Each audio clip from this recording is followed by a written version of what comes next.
right, 7 minutes after 10 o'clock. Thank you for tuning in this Tuesday morning. I hope you're doing well. I am so looking forward to speaking to our next guest because he lived the life that I almost lived. Yeah. Where are you? Oh, there you are. Now I think I can hear you. Yeah, let me explain what I mean by that.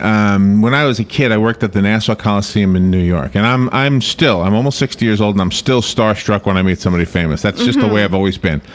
And back then, I worked at the Nassau Coliseum, and I'm not a sports guy, so I wouldn't get starstruck by the basketball players, the hockey players, although many people were. I'd get starstruck by the rock and roll guys and girls. Yeah. Maybe even more so the girls, right? Carly Simon and... Sure, they were cuter.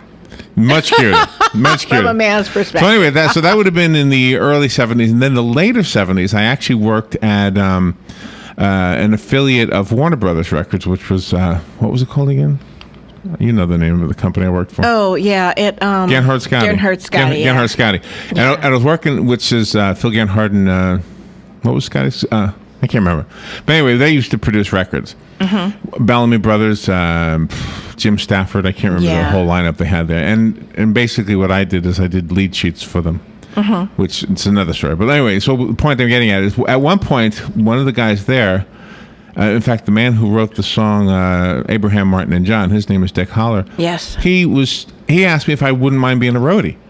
And I said, I used to watch these guys when I worked at the Coliseum, and that looks like such a fun job. He goes, no, it's not fun. It's a lot of work. So he asked me if I wanted it, and like in the next breath, tried to talk me out of it. And it was going to be in Germany. Oh, how fun. I said, are you kidding? I would love to do this. So anyway, I was 21 and 22, whatever I was, and said yes and never went because the end of my story was German roadies got paid less, and so they wanted to go, they didn't want to pay the American roadie. Yeah. But anyway, so it didn't happen. But it did happen for Ed Kleinman. He has an amazing story, a talented musician in his own right, apparently. He has written a book about his experiences, so I live vicariously through him. In fact, he may have had a brush with John Lennon. I was looking at the May Pang stuff in the book. May Pang was the Asian woman that John Lennon was kind of hanging out with for a while there. Right, for that whole year he was. He kind of left Yoko and went for May. Yeah. I don't know. So this is going to be a fun conversation. Ed Kleinman is on the phone. His book is called Joint Venture, and it says in my notes here he spent 18 years working on the road with bands from roadie to tour manager. He's the owner of his own company called. I don't know what it's called.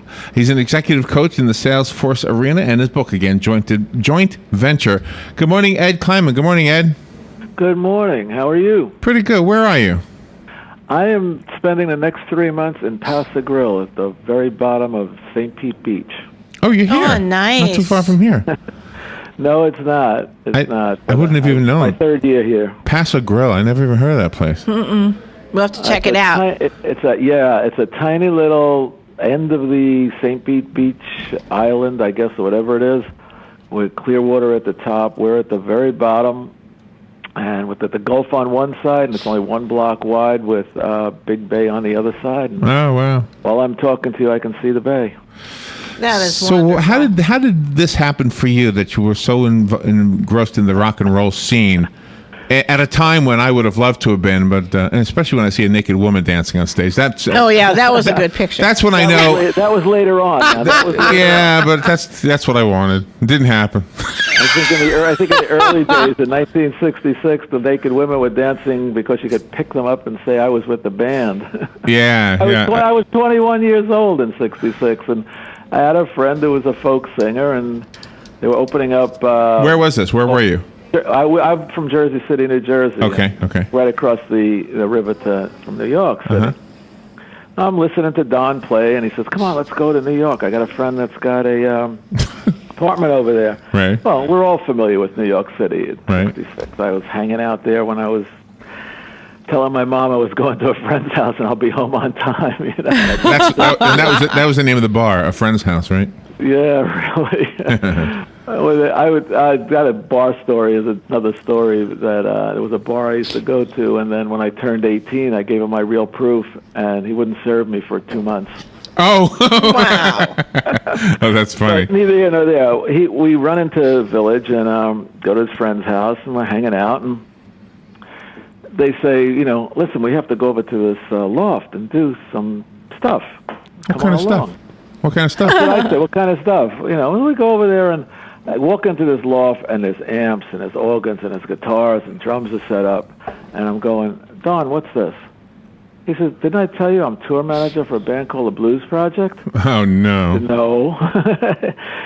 So what happens is, they say, come on, we're playing tomorrow night. Why don't you join us? And I started hanging out. And it's very hard when you're hanging out with friends who are moving amplifiers not to help them.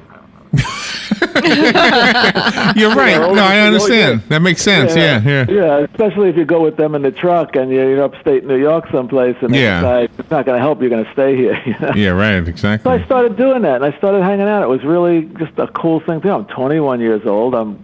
I had gone to night school for a while, and now I was moving a full-time day student, and this was all something new to me. And at one point, Al Cooper came over to me and said, I keep seeing you hanging out here, and I know you're friends with Don. What's your name? I told him. And he said, well, you want to do some work with us? I said, well, I'm a full-time student, but, it's summertime. I'm off all summer. So he said, we'll give you $5 a day to eat and $50 a week, and if we stay in hotels or motels, whatever, we take care of it. I said, great. And that's where it started. I mean, and I kept doing it. And when I was writing the book, I began to realize, wait a second, I was getting jobs. People were calling me up and saying, hey, Ed, can you go on the road? And I'd go, well, I'm off for 2 weeks for spring break or something. Well, Right. That's okay. Come on out with us. And as I was writing the book, I began to realize that I must have been doing a pretty good job if I can pick up 2 weeks here, a week here, a summer there. Yeah, right. And so that became part of the book. So you were a worker. I mean, they probably admired your work ethic and your work. You're probably one of those guys that just kept moving stuff. You wouldn't give up. No, it wouldn't give up. But the thing was, I started to realize if you did it right the first time, look all the free time you had. there's a note in the book that Don had said to me, just tell people you're with the band. If anybody stops you, you're with the band. Well, it's nothing like it. Here it is, 1966. We're doing free concerts, peace, love, and understanding is going on. The anti-war movement, the pro-civil rights movement, the beginning of the women's liberation. It's all this stuff going on. This change is happening. We're a New York City-based band and getting involved in that. And it was exciting. Of course, at 21, who was thinking about it? They're paying me some money. They're taking me around. I'm seeing some places in the United States that I probably couldn't afford to go see on my own. Right.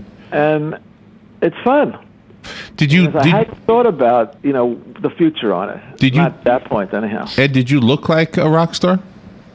Did I look like a rock star? Did you look like one of them? Maybe. I don't know. My hair was getting longer and longer because I wasn't working anymore and, going to school at night. Maybe. There's a picture in the book of me and my wife later on. Let me see. When I had a management company, that was 1980. Okay. I don't look much different than that. Are you in the band called Everyone? No. That was my first shot at management. Okay. But there should be one of me and later on with my wife, who looks like she's 12. She wasn't my wife at that time, but she has been for the last 33, 34 years. Oh, well, good for you. And she's down there with you now in St. Pete? No, she's very, very busy, and she runs a nonprofit and the state legislature. We live in Maryland, in Baltimore. The state legislature's in, so she kind of sticks around to make sure that they don't take any of her money away that she grants out for legal services. Oh, wow.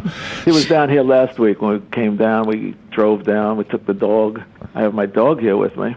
So did you become, I said in the intro you were a musician. Was I right or was I wrong? No, I wasn't a musician. Okay, in fact, okay. I had many, many opportunities to learn how to play guitar, even took guitar lessons. I have a problem with playing an instrument. I don't practice. Oh, there you go. Yeah, it was obvious. It was obvious I was going to come from a different angle, and that was behind the scenes and making it happen. A prerequisite is practice. Yeah. One of the questions I have for you is Elephant's Memory Band, and yes. And the only reason I know that name is because of John Lennon. Exactly. And in fact, and forgive me for thinking this, but I always thought it was one of those conceptual things, that it wasn't a strict lineup. It was like whoever came over that day was Elephant's Memory Band. No, Elephant's Memory was a strict. It was a strict lineup. Okay. Strict set band. They did a lot of touring without John and Yoko, but a lot of studio work with them. And no, it was a set band. Now, can I ask you a question about that? Did they like that or did they not like that? And here's why I ask that. And forgive me, Yoko, I know you're not listening, but just... You never know. Don't be surprised. I have a lot of friends out there that I'm still friends with. Oh, and I'm very complimentary about her contribution to everything. But in reality, a band that is making a name for themselves, they've honed their craft, they're good at what they do, and now they're hooking up with famous people, and suddenly two things happen. They're put into the background, and one of the lead singers isn't so good. So yeah, that must have been strenuous. And I love John Lennon's music, but even he wasn't really that great of a singer. Not really.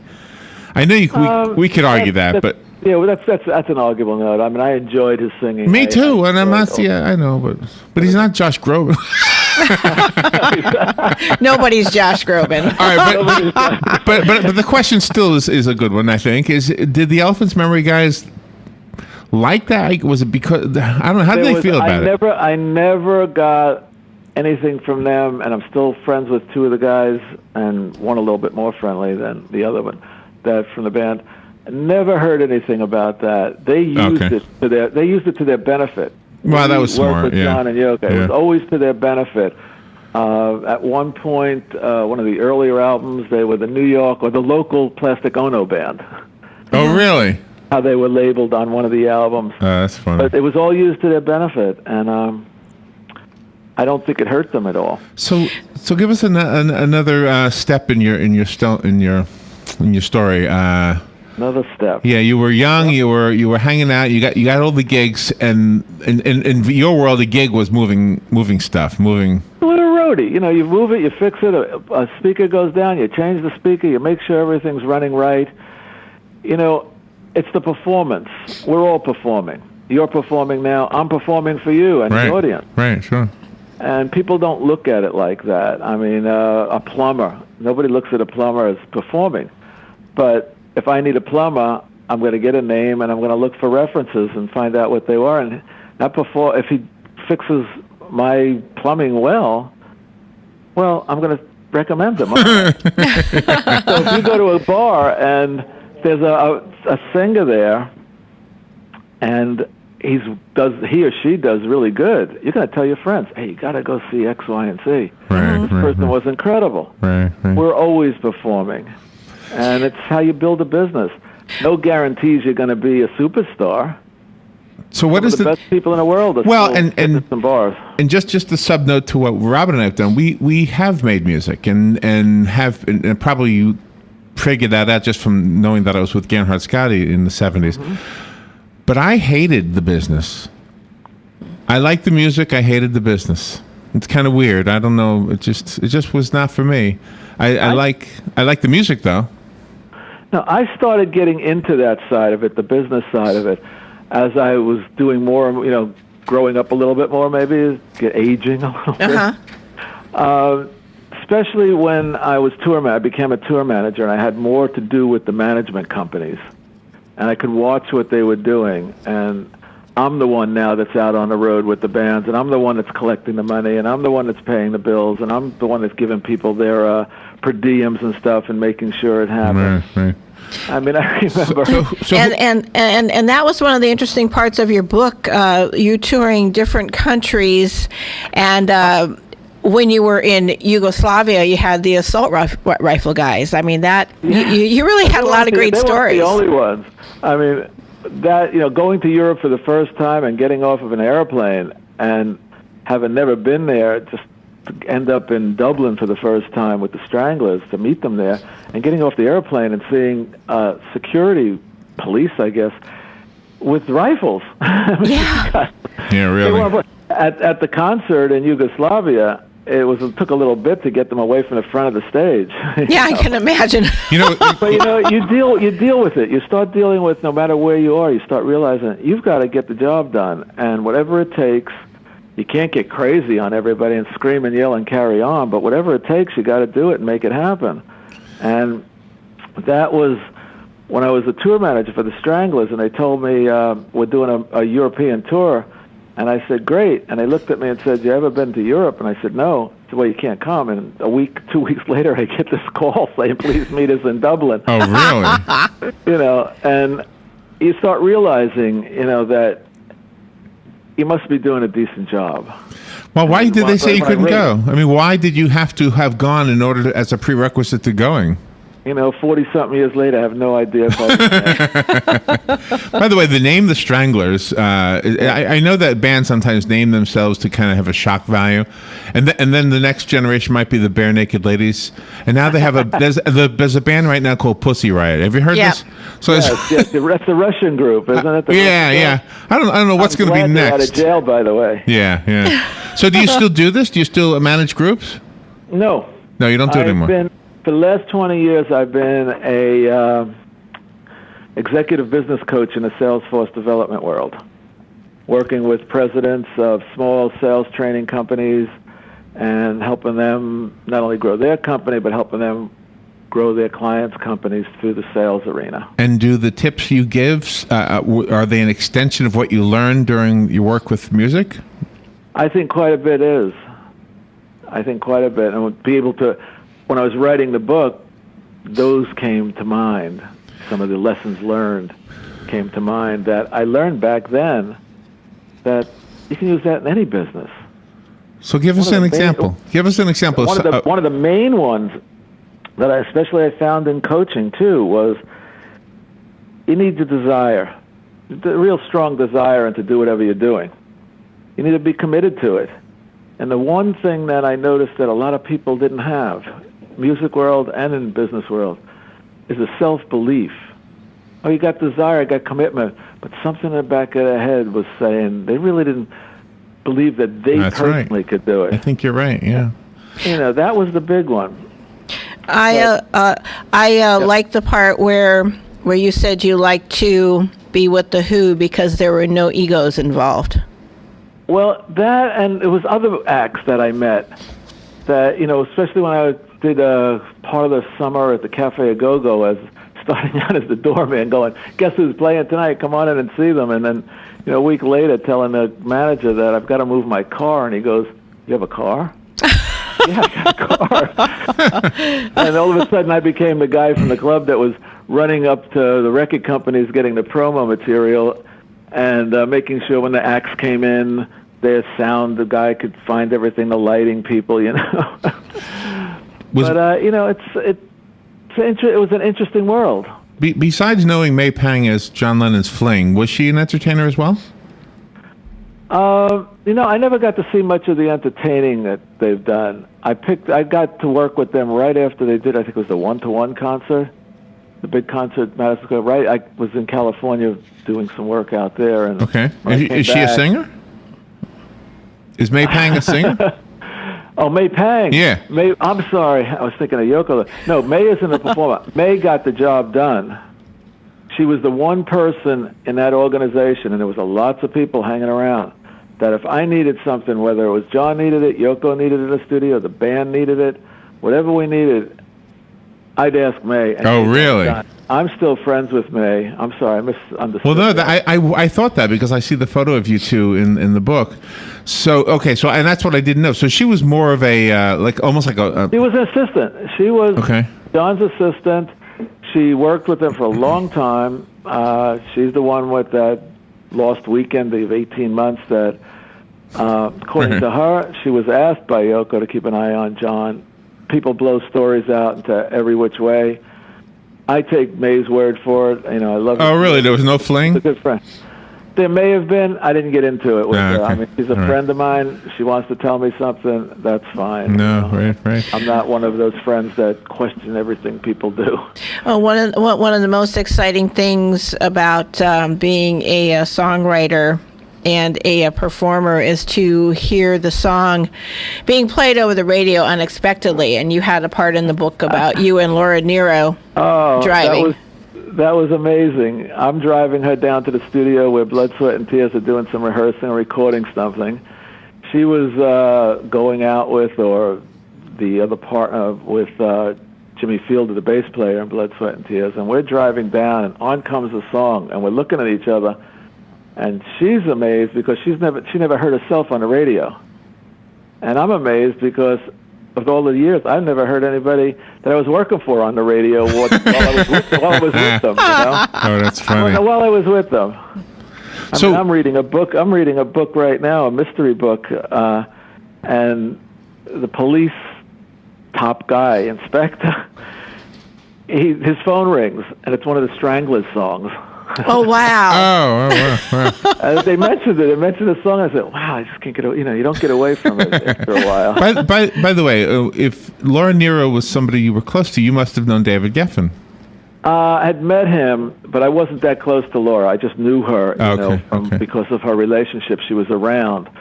And what I knew of her, she was one of the nicest people in the world. Because his biography makes it seem like, he says he's gay, but then it almost sounds like he was in love with Laura Nyro. Maybe. So I don't know. It's kind of hard. I don't know either. But she was just so nice. You sound really nice. I'm really. I feel like I'm talking to my friend Robert from New York. You sound just. I have a friend in New York. You sound just like him. If you read the book, I hope that the story comes across like that too. I wanted to tell a story like if three of us were sitting down having coffee, and you said, "Hey Ed, I heard you were in the rock and roll business. What was that all about?" And I begin to tell you a story. The only thing we wish is it was longer. Yeah, that's right. We wish the book was longer. Well, maybe I'll write it as part 2. I don't know. And besides the music that you and Larry have in common, you also have a love of pinball. Larry loved playing pinball. Oh, well, I have to bring my wife into that too. Yeah. She's really good. She's really good. I have no idea why we never bought our own pinball machine. I mean, we have plenty of room, but we were pinball addicts. Is that your wife there now?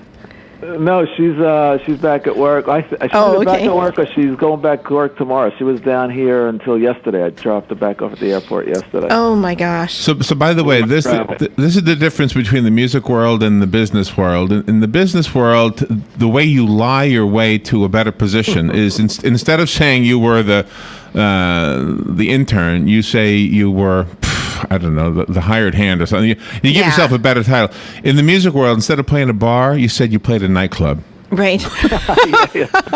Same exact business, right? Same business. Well, you are really providing a wonderful, wonderful insight and a wonderful service to the people that want to be in the business but don't necessarily play an instrument or be a band. You are showing them the working areas of it, but it does take a lot of perseverance and moxie to do what you do. Sure. I mean, think about it. You go to a big concert. Let's just take a big concert, a Madison Square Garden or a big arena concert. How many people are involved in getting that show going when you have, say, even one musician, one person's performing, and they've got lights, cameras, and all kinds of things going on, and staging. That tour that we're talking about in Europe, that was 54 people in there. Wow. To keep an eye on, amazing. not counting the band. That's amazing. They went back to record and left me these 54 people for a week in Yugoslavia. Where alcohol was 10 cents a bottle. Oh no! And we had one woman on the tour that was a lighting engineer, and she had a big thing about taking her clothes off to go sunbathe, and that was a no there. You know, it was like, oh man. Well, again, we'll deal with it like anything else. Yeah, right. We'll live vicariously through you. We'll take your word for it. I hope we can have you back one day. I just love this conversation. I'm around. I'm available. Can I let people know? I'd like to. Let them know how to get the book. I've got one to give away, by the way. So if I have a listener who wants it, call me. The book is available on Amazon.com. It's Joint Venture, A Backstage Rock and Roll Journey, or the website that I have for the book, which is jointventurejourney.com. Okay, jointventurejourney.com. Robin actually made Amazon.com. Robin made it easy because she put it on our website. So just go to our website and you'll see Ed's name at the 10:05 slot, and the website is already there. And let me give away this one. Good morning. You've got the book. Who's this? Anne. Okay, Anne, you've got it. It'll be waiting for you. Okay. Okay, I hope it's as good as Carole King's book. I don't know. I think it's better than Carole King. This is from backstage. Yeah. This is a guy's view. Carol didn't go through this stuff. No. I guarantee you, Carol. I love Carol, but don't worry. This is more like what I wanted to live. Ed, thank you for being on the air with us today, and you're definitely welcome back. Oh, whenever you want me, just let me know. And thank you both. This has been a lot of fun. It was fun for us too.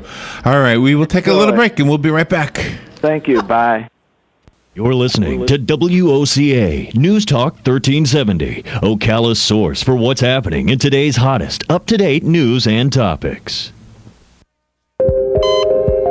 Trauma care centers save thousands of Florida lives. But Shands UF wants to close Ocala Regional's trauma center. An out-of-town hospital that receives millions in taxpayer money is suing to shut down Ocala's trauma center. They want to pull the plug on life-saving trauma care all over Florida. Don't let them get away with it. Trauma care increases the chance of survival in traumatic injuries by 20%.